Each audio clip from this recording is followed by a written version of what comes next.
भौजी ना डर हो।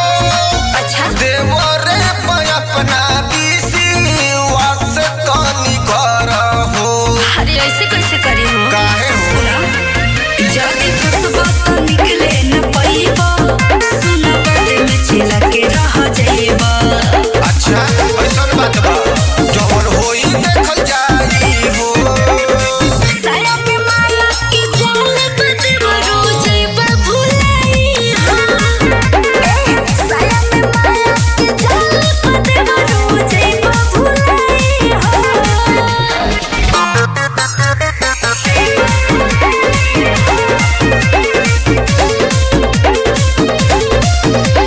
रमेश या मुकेश के ना बूझ तू बच्चा हो। अच्छा कतना कह रहे ले गईनी बात कोई सच्चा हो।